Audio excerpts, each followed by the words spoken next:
Hi, I'm Saida Garrett, co-writer of Michael Jackson's Man in the Mirror, and you're listening to Rainbow Country with Mr. Mark Tara.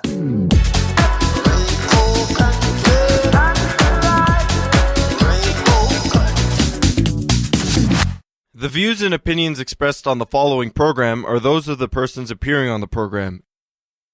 Today on Rainbow Country, the imagineNATIVE Film and Media Arts Festival, with a spotlight on 4 queer filmmakers that are part of this year's festival. Plus, award-winning Canadian jazz artist Ori Dagan joins me to talk about his latest album, Click Right Here. All that and more in episode 322, so stay tuned. For Gay Talk Radio right here on Rainbow Country. Hi, this is Carol Pope. Hi, I'm Garrett Conley, author of Boy Erased, a memoir. Hi, I'm Lorraine Segato. Hi, I'm Gord Depp with the Spoons. You're listening to Rainbow Country with Mark Tara.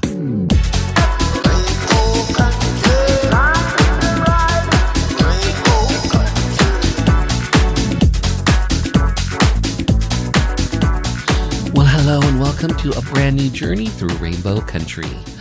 As I like to call it, a little gay radio show working to give voice to the LGBT community and beyond. And as always, I am your tour guide through Rainbow Country.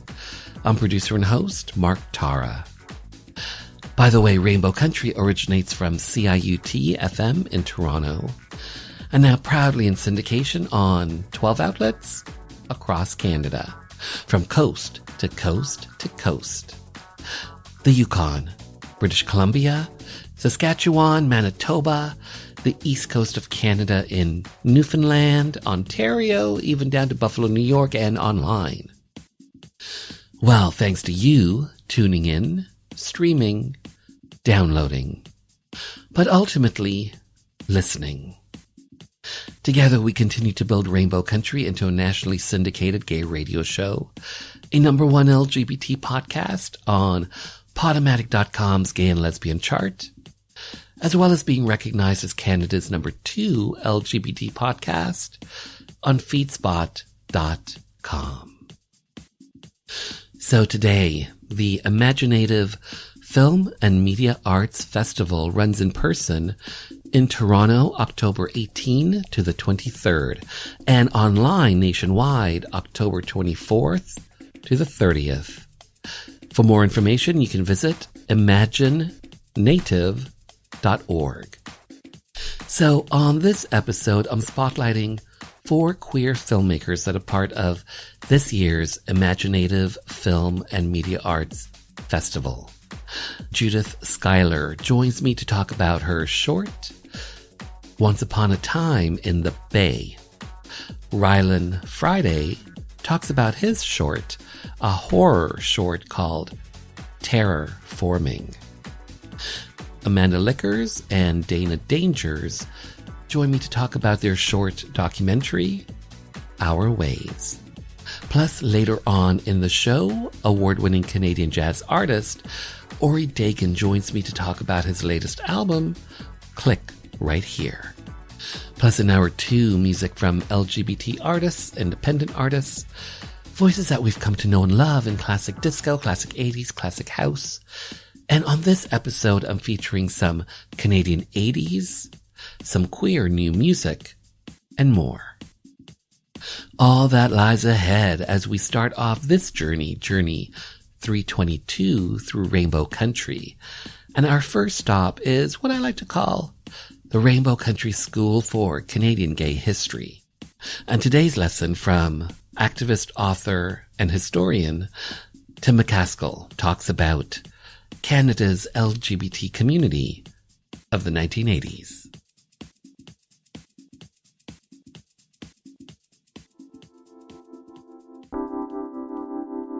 If we think of the 1970s as the period where the gay community was trying to get noticed, the 1980s was the time when we actually got noticed and started getting seriously slammed.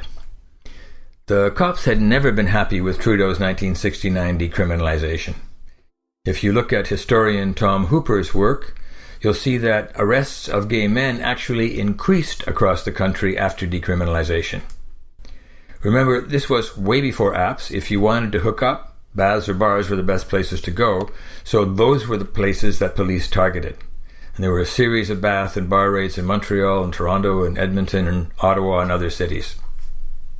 The Toronto bath raids of February 5th, 1981 are the most famous.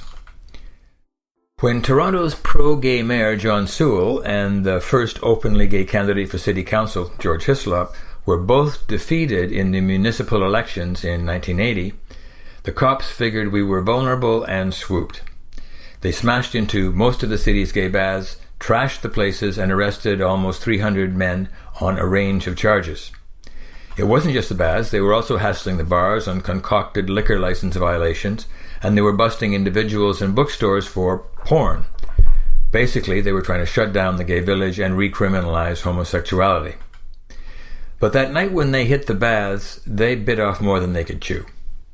In Toronto, for the first time, the activists and the small business people and the normally non-political bar and bath patrons all came together in a series of massive demonstrations. We raised money to fight the charges in court and won. We made common cause with Black and South Asian communities who are also experiencing police brutality and harassment, and we demanded community control of the police. We called for changes to the criminal code to get rid of antiquated laws that still criminalized sex. That new community unity also laid the foundation for dealing with the next crisis that was about to affect us all, the AIDS epidemic. This is Tim McCaskill, a gay liberation dinosaur from another planet and author of Queer Progress.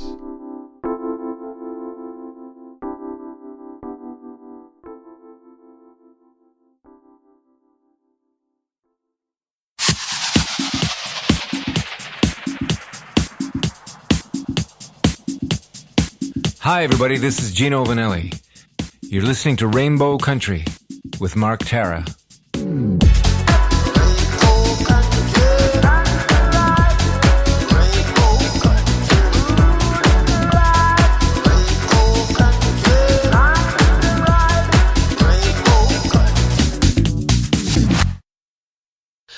Up next, a spotlight on 4 queer filmmakers that are part of the 2022 imagineNATIVE Film and Media Arts Festival. Mark, am I able to just introduce myself really quickly in my language? Sure. Sagoli Seguegu, Garat Dahawi Niungits, Kalit Judith Skyler Niungits, Okwali Niwigit Loda, Odunashoni Na'i, Onya de Aga Na'i, Kalit Hongwe Howe Na'i, and I'm the writer-director of Once Upon a Time in the Bay. Judith Skyler, hi, how are you? Hi, how are you? Thanks for having me. I'm good, Judith. Thanks for asking. Amanda Lickers, hello. Hi. How are you? I'm okay. I'm excited. How are you? I'm good. DaynDanger, hi, how are you? I'm doing fantastic. How are you? I am well. Rylan Friday, hi, how are you? Pretty good, and just super excited to bring terraforming to imagineNATIVE, and just eager to just get proper representation out there. I'm glad that we are all here. You are here to talk about the imagineNATIVE Film Festival. To talk about it, to have your voices, your stories be heard by the LGBT community and beyond. So thank you for being here. I want to start here. Judith, let's start with yourself. Once Upon a Time in the Bay. Once Upon a Time in the Bay. This is your film. Talk to me about your film. You are part of the Shorts Festival at imagineNATIVE. What's your film, Once Upon a Time in the Bay? What's this about? Once Upon a Time in the Bay is about 2 LGBT plus friends who are Native American and Maori from New Zealand. And basically, Tallulah, the main character, who is played by me, is wanting to go back to Toronto and leave New Zealand because there's no gay people, there's no gay culture. But it's also a comedy. So it's like basically Johnny trying to convince Tallulah that the Bay is gay. So how this started actually was from this is the first actually like LGBTQ plus film that I've made, even though I am from the community. This is the first gay film that I've made, and I always wanted to make a comedy for like years. I even wrote a script years ago that's probably horribly written and horribly offensive, but that was called Let's Be Honest. And it was basically about, a lesbian who, going through the dating, for the first dating, trying to figure out who she is, where she fits in the spectrum of the gay culture. And so this one is just poking fun at what it means to be gay in like the terms of like, modern culture of the rainbow community, and also what it means for Maori in terms of the indigenous people. Like they have a takatapuhi, which is basically what they call, a two-spirited person, which is what we say in Anishinaabe. So this film actually is also about in Haudenosaunee or Oneida culture, we actually don't have a word for it. And it's actually, there's still a lot of homophobia within our communities. And I believe that's from the churches and the residential schools. And that's just sort of still with us today, that sort of way of thinking that wasn't there, 250 years ago. So I'm kind of drawing attention to that as well, like what it means for two different indigenous cultures and what it means like in the general, rainbow community, and sort of poking fun at that, but also ending with a pretty serious question, and talking about homophobia within my nation that's still happening today. Amanda Lickers, your film is Our Ways, again, part of the shorts program. Talk to me about what Our Ways is about. And I believe you have an actor, DaynDanger, who's part of the community, gender non-binary. Talk to me about Our Ways and what this is, what this film is about and saying. Sure. Yeah. Thanks for asking. So I guess a couple of things. So first of all, it's a documentary. It's done a little bit differently than from, say, the perspective of someone who is establishing their narrative through script writing. So we interviewed. So it's actually co-directed and written. I guess edited with my co-director Autumn Godwin, who. The two of us we were in school together, and we were taking Jason Lewis's Indigenous Futures seminar. And so we ended up putting together this documentary as part of our final project. And we interviewed DaynDanger and Brooke Rice and each other about the work that we're doing with the Buckskin Babes Urban Moosehide Tanning Collective here in Tiohtià:ke, so-called Montreal and Gunagahaga territory.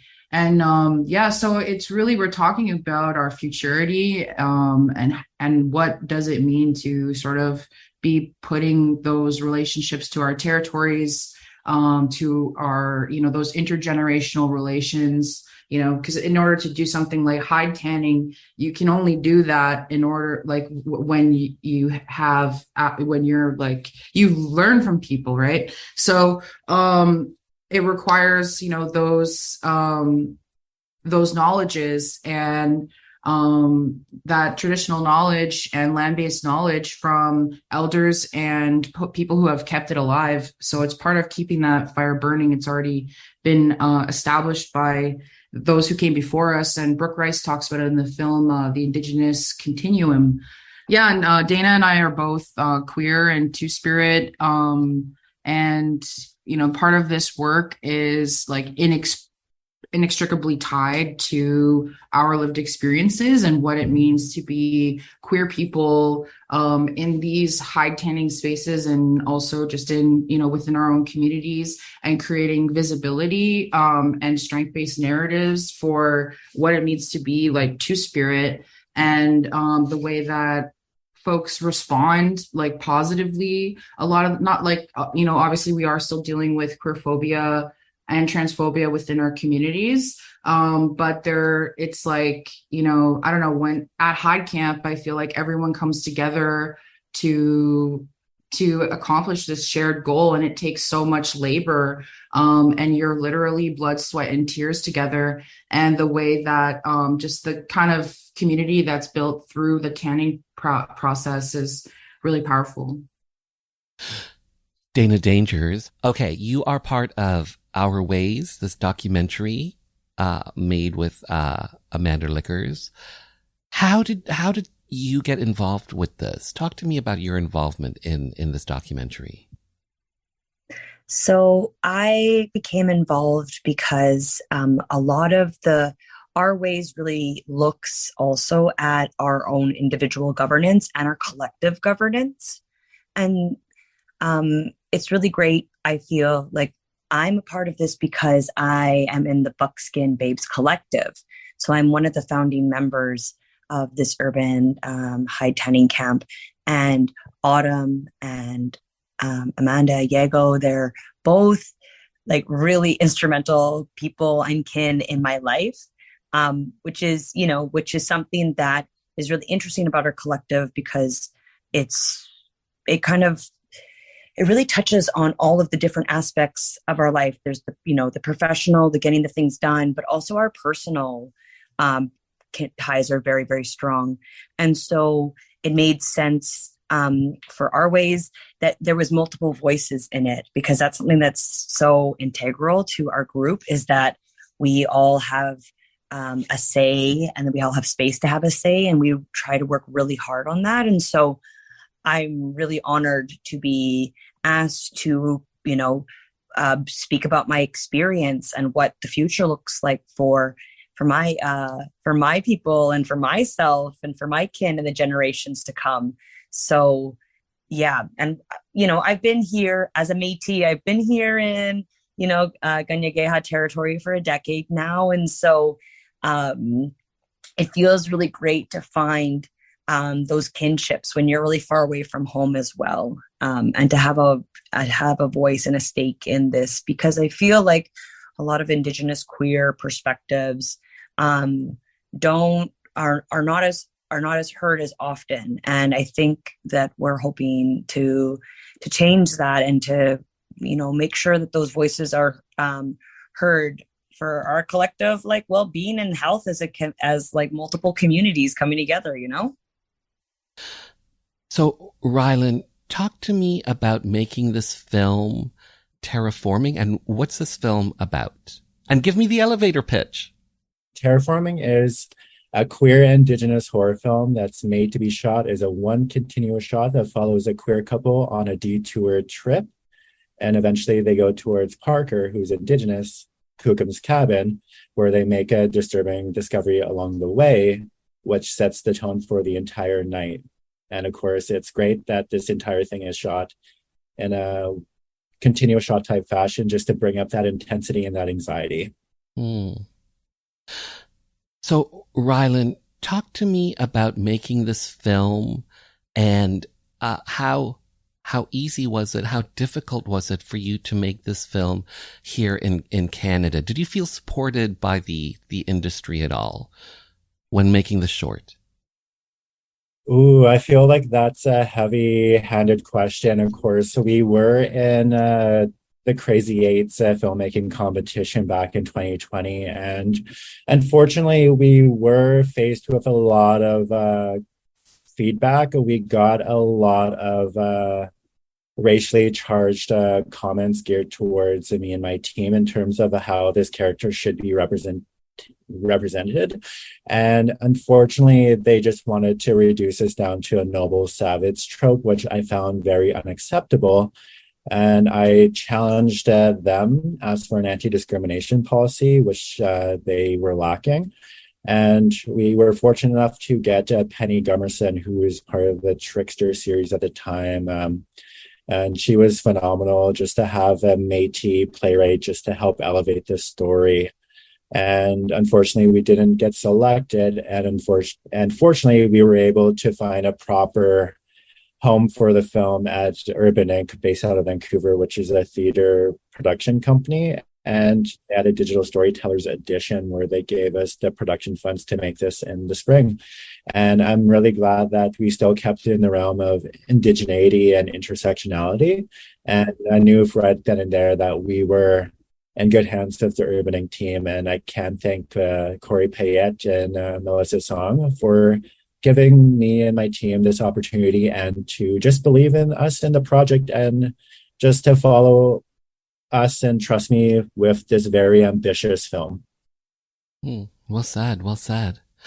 So this is my last question, and it's for all of you, and it's simply this: what do you hope audiences come away with after they've seen your work? And Judith, let's start with yourself. Once audiences see Once Upon a Time in the Bay, what do you hope audiences come away with after they've seen your short? I hope that audiences come away with a laugh, first and foremost, because it is a comedy. And I also hope that at the end of it, my community or the Haudenosaunee community really stops and thinks about the fact that we don't have a word for LGBT people. I'm reluctant to say Two-Spirit because that's not something that we use within our community. I hope that we are actually able to come up with a word from this film. And that's my actual end goal to this, is that, we're going to have something in our language that's going to represent LGBT plus people. So I just have a couple minutes left. Amanda, for yourself, once people see Our Ways, what do you hope your audiences come away with? This is very like a breakout film for us, a short film. So this was really a run and gun that was completely shot and edited, everything by us. It's definitely really powerful to have that recognition from imagineNATIVE, and also to sort of continue to push these types of narratives, because originally we were going to call the film like old ways, like the old ways, like moose hide tanning, using bone tools, but it's actually, we didn't want to be stuck in the past. This is something that is, future and present. And so we decided to talk about our ways and like really embodying that sovereignty. And Dana too was helped on with some of the production side of things. And I'm sure if you want to speak. I think for me, what I really hope is that people have an understanding and a respect for this process that we do together while we're reclaiming what is our inherent right to be doing, as we do this publicly. People should feel honored that we're hoping to share this with everyone. I hope that they feel like that gratitude, and they feel the love that went into making the film, our film, and that, I hope that the people are able to like really examine their own relationship with food and processes of like that food sovereignty, and what sovereignty for Indigenous peoples can look like in many different forms. And that's about it. Well said. Rylan, for yourself, once people see terraforming, what do you hope your audiences come away with? Anxiety, to be honest. Who is it? Is this are you? What? Dana, Amanda, Rylan, Judith, thank you all for your time. Well said, well done. And to all of you, well made. Judith Skyler, Once Upon a Time in the Bay. Rylan Friday, Terraforming. And Amanda Lickers and DaynDanger's Our Ways. All those films are part of the Shorts program at this year's imagineNATIVE Film and Media Arts Festival, which runs in person in Toronto, October 18 to the 23rd, and online nationwide, October 24th to the 30th. For more information, simply visit imagineNATIVE.org.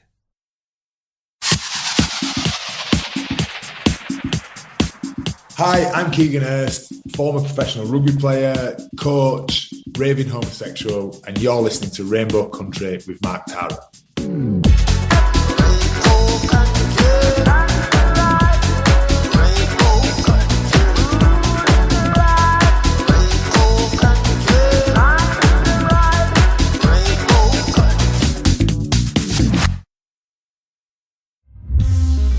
HitMakers is a full-service, award-winning record label and social enterprise based in Iqaluit, Nunavut.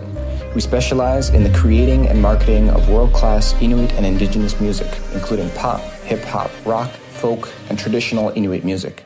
HitMakers has studios in Iqaluit, Ottawa, and Toronto. The label currently works with more than 20 Inuit and Indigenous artists, and we represent and promote many more. The company was founded in 2016, and our mission is to create viable careers in the arts for Inuit and Indigenous artists through music, media, and education. Our secondary mission is to empower artists to share and strengthen their stories and culture. To learn more, please connect with us on social media or at hitmakers.com. That's hitmakers with a Z. Thanks for listening. Qoyanamit. So, fall 2022 is in the air, and I wanted to take this time to give a special shout out to PB from the nation's capital, Ottawa, who listens to Rainbow Country on CKCU FM. PB, who goes by he and him, says he's a natural hugger. And he writes, "Thank you so much! Exclamation mark, exclamation mark. Diversity is important. Exclamation mark, exclamation mark, exclamation mark." I have to say, PB from Ottawa, thank you so much for the feedback. It is greatly appreciated. So, here are some special episodes you just may be interested in coming up in fall 2022. A special Transgender Day of Remembrance episode on trans healthcare in Canada. And for World AIDS Day, December 1st, HQ Health Hub. All that and more coming up right here on Rainbow Country.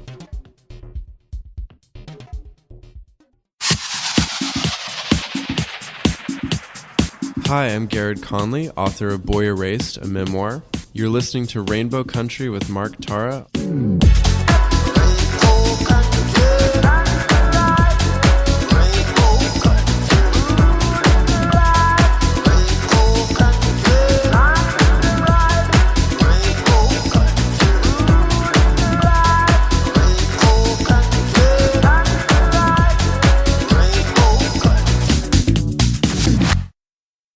Up next, award-winning Canadian jazz artist Ori Dagan joins me to talk about his latest album. Click right here.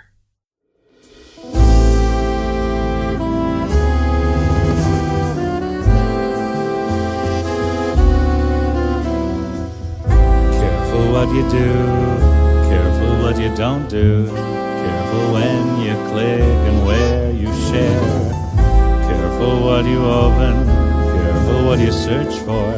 Don't you know they're hoping to leave you in the ledge for viruses?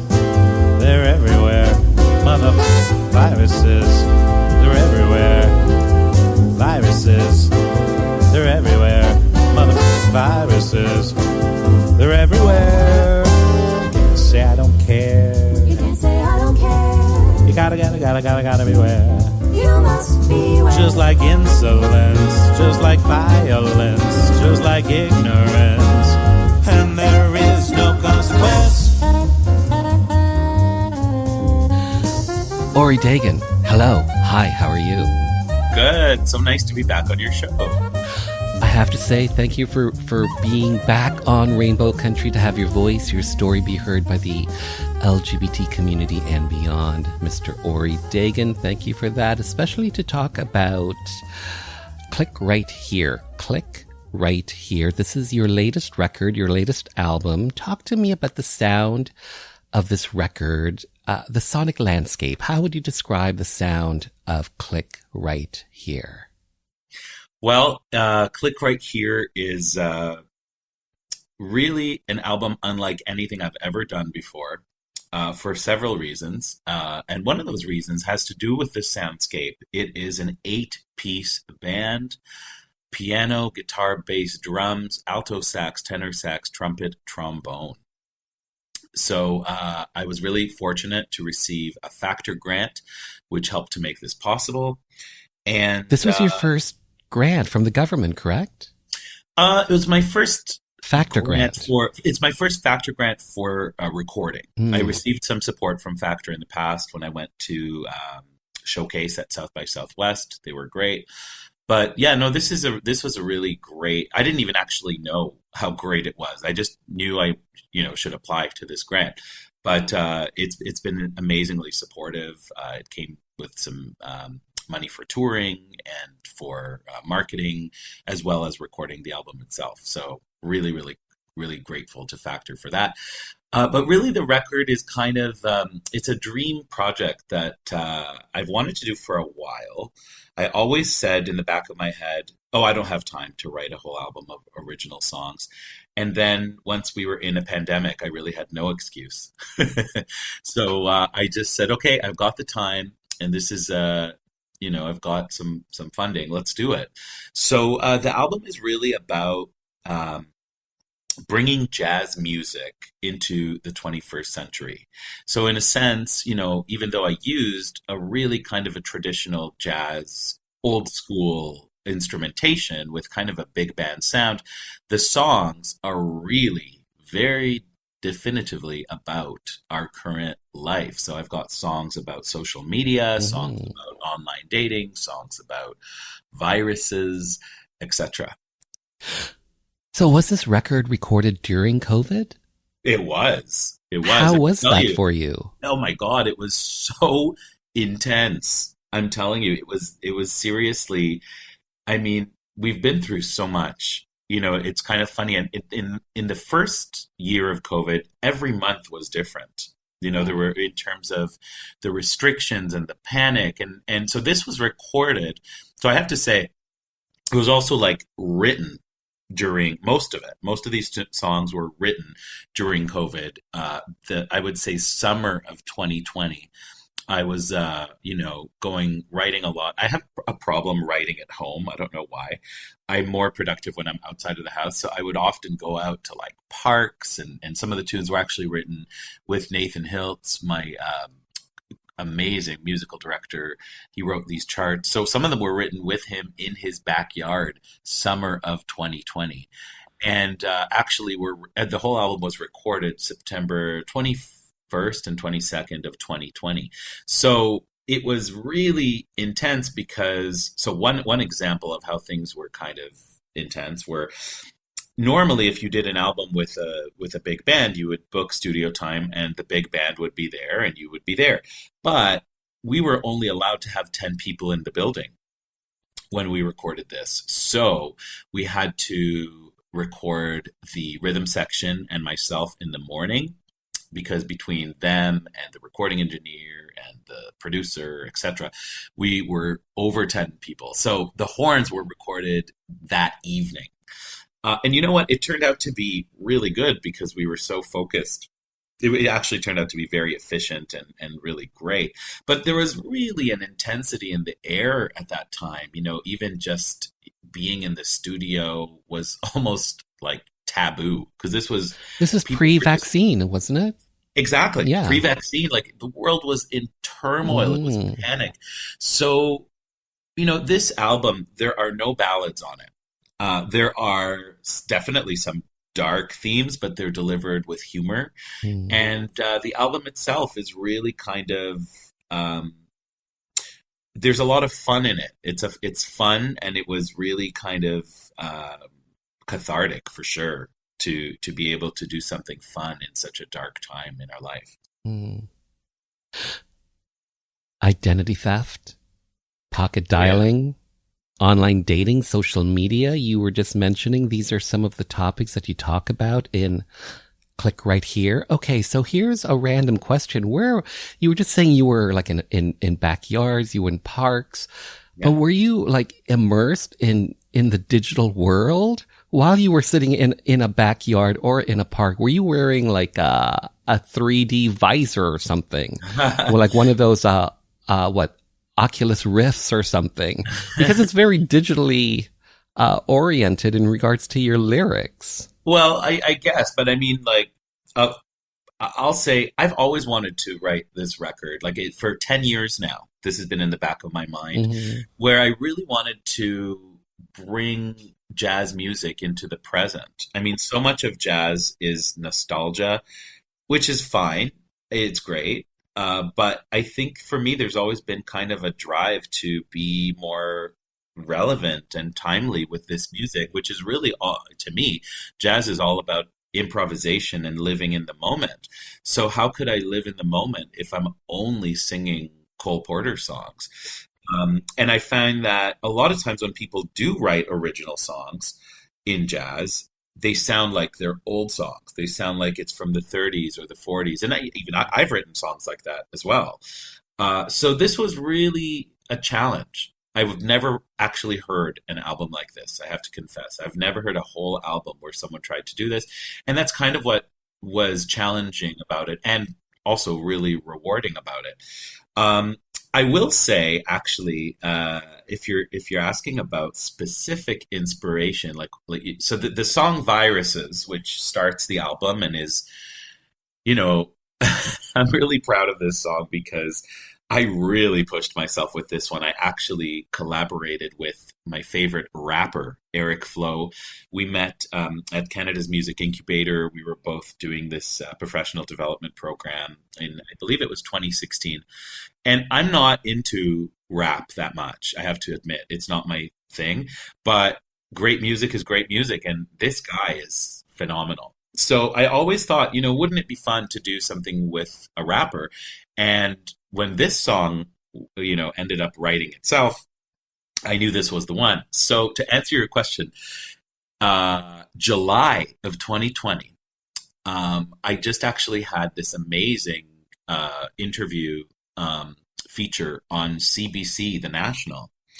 And I remember posting some of that on my Instagram.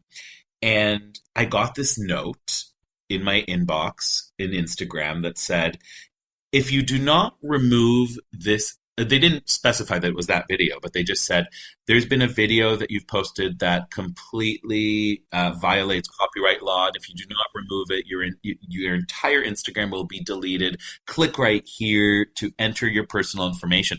And you know what? They almost got me. Like, I really thought, oh no, this is horrible. I just committed this crime and I didn't even know it. And then I called my manager and I just said, wait a minute, does this sound real to you? And they were like, wait a minute. And they Googled it and it's a scam. So that's what the song "Viruses" is about. And it's really kind of about, that was the catalyst that drove me to write this song. But if you think about it, every day, speaking from personal experience, every single day I receive some sort of a communication, whether it's a phone call, more commonly an email, that is completely trying to deceive me and steal my money or whatever. And I find that to be extremely significant to the way our life is, and how really, in a sense, what that has done is it's robbed us of trust. We can't really trust anything anymore. And that's what that song is about. I think there's a lot of humor in the way that I delivered it, but I think it's quite a disturbing reality. The fact that, there's no trust really in our society anymore. And that's, one of the downsides of technology. Mind you, in the very next song, "Clicked on Romance," it's all about online dating and how, technology can do something great. And it's actually a true story of how I met my husband. Well, speaking of nostalgia, Video Killed the Radio Star from the Buggles, released in 1979. Yeah. You do a cover of this with R&B singer Simone Denny. Yeah. Talk to me about the origins of this, why you chose this song, and how this duet came about. Talk to me about this. How did this all come to be? Absolutely.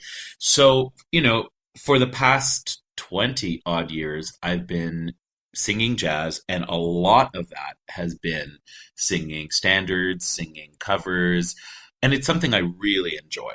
And I was looking for one song to do as a bonus track, as a lead-off single that would be appropriate to this album. And I honestly, I kept looking, and all of a sudden I was in a department store, and the Buggles version of this song came on, and I just said to myself, Eureka, this is the song. And I took a second and I said, would this swing? And it sure did in my head. So I knew I wanted to write this song, to cover this song, because it truly relates so much to technology. And there's also a bit of an irony about it, because, Video Killed the Radio Star, when it came out, was really about, it was a precursor, it was the first music video ever played on MTV. And I've always really believed that video did kill the radio star. And it's funny because now we don't even have music video channels anymore. Now internet killed the music video.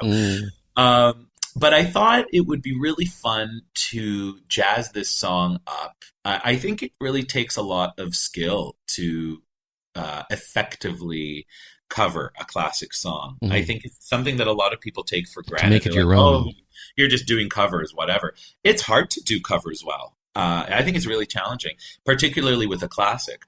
So I was looking for the appropriate singer, and I actually met Simone Denny at a function that we were both performing at, October of 2019. And I was a total fanboy. I was like, oh my God, I'm such a big fan of yours. I used to watch you on Much Music. And how do you look exactly the same now as 20 years ago? And she was like, oh, you're so sweet, whatever. And she's really a sweetheart and one of the most down-to-earth people I've ever met. So I followed her on Instagram, and I think she followed me back. And so that's just how I did it. I just messaged her and I said, this is an indie project. I don't have, as much money as I wish I could offer you, but, could you do this? This is the song. What do you think? And she was just so delightful. And I have to also say, she knows this, so I don't feel bad saying this, but again, COVID, we had no rehearsal, at all. And I had never heard her sing jazz. So one of the things with this arrangement, if people listen to this or if you watch the music video, it's really swing. Most of the album is swing. And with swing, either you have it or you don't. Some people can't swing and some people can. And I didn't know if she could. I was like, oh my God, I hope this works out. And as soon as she opened her mouth in the studio, I just let out the biggest sigh of relief, because she was killing it. And she was a great duet partner. At the last minute and a half of the song is all completely improv, and we were just playing off of each other, and she was wonderful. I remember her coming into the studio and saying, okay, let's divide the lines like this. I really, really, this is your thing, and I want you to shine. And I'm just going to try to kind of, make that happen. So honestly, I can't speak highly enough of this woman. What a true superstar and beautiful, beautiful person to work with. Well said. Well said. Yeah. I heard you on the wireless back in 52, lying awake intent and tuning in on you. If I was young, it didn't stop you coming through. They took the credit for your second symphony, rewritten by machine on new technology. And now I understand the problems you can see. I met your children. What did you tell them? Video killed the radio star. Video killed the radio star. From Love Inc., Simone Denny. Yeah. So speaking of Simone Denny, speaking of Video Killed the Radio Star, the music video, it's animated. It's an award-winning music video. Who knew? Received the Best Animated Film or Music Video at the 19th Annual ReHeart Film Festival. When you were coming up with the music video concept and idea for the single, did you think it would become award-winning, let alone animated? We did want animation for sure, and because you've gone down that road before, so to speak. Indeed we did. We've worked, the last album I made, which was on your show, Nathaniel, A Tribute to Nat People, was 2017 album. That's right, 2017. That was 12 music videos, and so we've had a lot of experience with music videos, and again, that's because video killed the radio star. I mean, I really believe in the concept of music videos being so important these days, like really essential. Like, I don't think you can do anything in this business today without a music video, because we are so, all of us as consumers, pretty much perceive things visually now because of social media and everything. So I knew that I wanted to do, part of that as well. The reason for going with music video is because this was produced at a time where we couldn't even be in the same room. Like, there was no way we could shoot a music video. There was no way. So we thought, you know what, let's try a cartoon. Because I'd actually, even though I've done animation before, it was all stop motion animation. So we haven't done cartoon before, and cartoon is tricky. It's expensive to do. We were very lucky. We found this amazing director, Miguel, who is originally from, I want to say, Colombia, and lives in New York City. A lot of the concept came from him. We did know that we wanted Simone and I to be kind of in outer space, but he really came up with a lot of wonderful ideas. When it comes to music videos, I think it's really, really important to be a really giving collaborator. It's great to have a vision. And you know what, I have to say, like, my greatest inspiration for music videos is Bjork. Growing up, that's who I looked to. And she was someone who really understood that music videos can make your song better, because it's, it's a different medium, and that medium is just as important as music. Who's to say that? Because a lot of times I've seen a lot of music videos over the years by artists, and I'm kind of like, well, that was kind of lazy, or that's just you lip syncing badly in a club. Like, what's the point of this? You have an ability with a music video to create something that's just as creative, just as interesting, just as inspiring as the song itself. So we always strive for that. My team and I always strive to be imaginative and to be creative when it comes to music videos. Yeah. So with Click Right Here, you've been on tour. Yeah. You toured Israel? Yes. Talk to me about how that came about. Well, I'm actually from Israel. So I've been there a few times, and I haven't performed there in quite a long time. I haven't been there in about 7 or 8 years.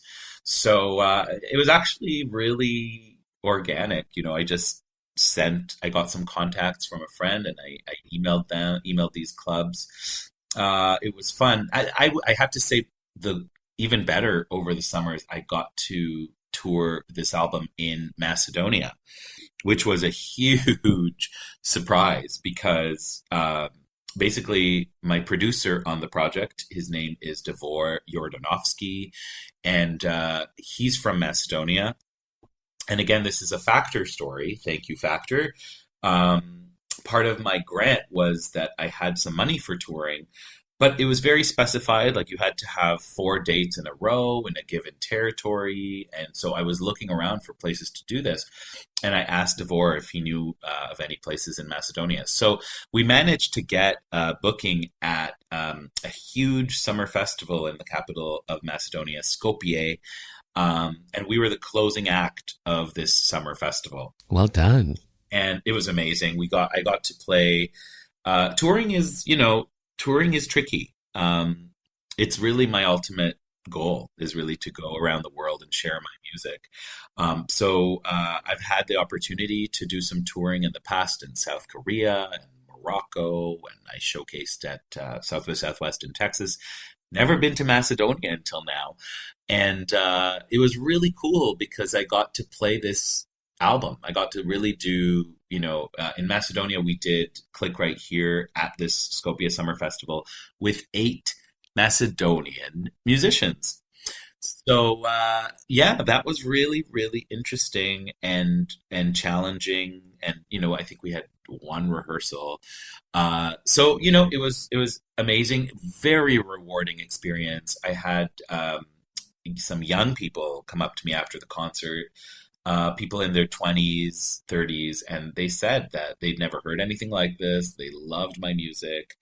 And it meant the world, because this is really my goal, is to reach younger people. I've always kind of said this. I think it's so important for jazz music to move forward and to be current and relevant.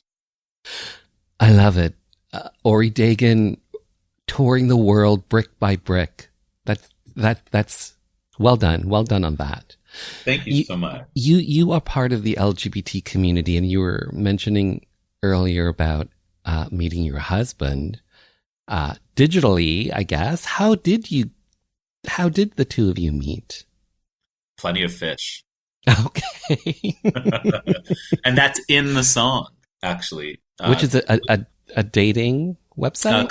Clicked on Romance is the name of the song. And the lyric is, "I'm so grateful we gave love a chance when we clicked on romance." Yeah. Thanks to an app they call Plenty of Fish, we both got our wish. Yes. I'm really, really lucky. We just celebrated our 7th year of marriage. Well done. Well done. I'm curious to know, as an out musician traveling the world, have you run into any issues, any homophobia? Have you felt that at all while you've been in your career? Well, I've been really lucky. I haven't had too much homophobia to deal with, but I'll say, certain places you have to be more careful than others. So, for example, in 2019, I got invited to headline the 10 Jazz Festival, which is a huge, amazing festival in Morocco, in Tangier. And, we were looking it up, and it actually is illegal to be gay in Morocco, like pretty much all African countries. So we took some precautions on that one. And it was quite nerve-wracking. But, for example, we didn't stay in the same room on that tour. It turned out to be completely... Meaning you and your husband? Yes, me and my husband. Exactly. So there's been some of that, but I have to say I haven't really... I'm trying to think about this. Haven't really... I guess it's more been about, like I said, like kind of pre-action, like kind of, thinking about stuff like this. Whereas in Canada, we don't have to think about stuff like this. Because we are in a bit of a bubble, especially in Canada, living in Toronto, in urban cities. We are in a bit of a protective bubble, and especially with yourself traveling the world more and more. Yeah. It's interesting that you do have to be conscious of that. You do. And I've also had to deal with this even more as a jazz artist. Because, like I said, jazz can be, some of the audience in jazz music is really conservative and old-fashioned, and I'm sure that it would have been easier for me if I wasn't an out artist. But of course, I am so happy to be out, and couldn't imagine it any other way. So I'm really, really grateful for the fact that I live where I live, and that I'm able to be myself and to live an authentic life. 2021 Now Magazine Reader's Choice Best Local Musician or Group, and the winner is Ori Dagan. Shocking. Huh? What? Shocker. What went through your mind when you got that notification, when you got that award? I was absolutely stunned. I mean, I've had such a great, lucky run, in particular with my fans. I mean, I've been really connected to my fans over the pandemic. I was doing an online show every week, starting Saturday, March 27th, 2020 was my first one. And I didn't miss a week for, I think, about 18 months. And it was the most amazing experience. Besides making the record Click Right Here, that's how I was really staying positive. And I actually made all these new fans that I think voted for me for that award from all over the world, not just here in Canada, but I have fans now from Brazil and Portugal and Mexico. And for me, it really is about connecting with people. Like the things I love in life are music and people. So when I do a show, I love meeting the people after and just, connecting with them and seeing what they liked and what song's your favorite, or what song do you want to hear me do. So you can often find me asking for requests because I just love to make people happy, and I love being connected to my fans. I mean, honestly, without them, I couldn't do this. Mm-hmm. That's how I look at it. My last question for you, Ori Dagan, is simply this. When your audiences, when your listeners, when your fans hear your music, whether it's Click Right Here or Nathaniel or one of your other records, what do you hope your audiences come away with after they've heard your music? Well, for the most part, I hope that they walk away with a smile. I think most of my music is pretty fun. Sometimes I want them to be moved. And I guess my favorite compliment is, I don't like jazz, but I like you. I guess I do like the idea of, as I mentioned, just opening up this music and getting people to like jazz, even if they didn't know that they did or could. So that is pretty central to what I do. And I'm really passionate about jazz music. I mean, people have asked me, would you do other kinds of music? And maybe if jazz didn't exist, I would be an opera singer, but now that it's here, I'm stuck with it. And what I love about it is just the spontaneity and the fact that every moment is different and precious and fun, and it never comes out quite the same way. But it always comes from the heart. Well said. Well said. Ori Dagan, well said. Well done. Well made.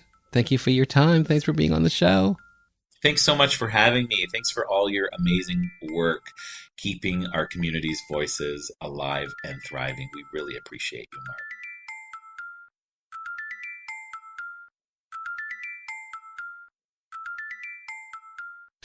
By the way, Ori Dagan is on tour in Canada, and one of his stops will be October 29th in Ajax, Ontario.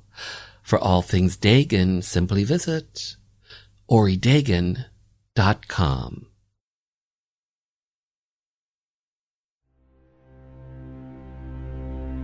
Hi, my name is Joanne Vanicola, and I'm an actor and a writer, and I was first on Rainbow Country with Mark Tara on discussing the massacre at Pulse Club in Orlando.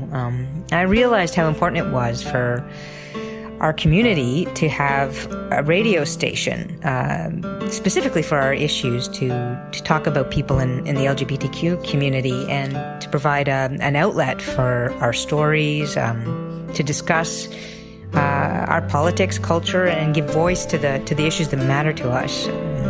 And of course, our artists and the things that we do globally, and talk about culture. And without people like Mark Tara providing a space for this with a radio show like this, then we wouldn't have that voice. So support, tune in. Thank you.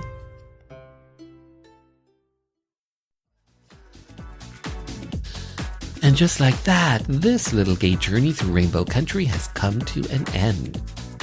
For the full 2-hour episode, simply head over to marktara.com, where everything is connected, and hit the archives banner. To keep up to date with the show, check out my socials at Mark Tara. The podcast is available on all major platforms, including audible.com and iHeartRadio. And finally, I want to take this time to thank you for taking your time to be with me. Remember, we are living in days of making dreams come true. So believe in yourself, and the world will believe in you.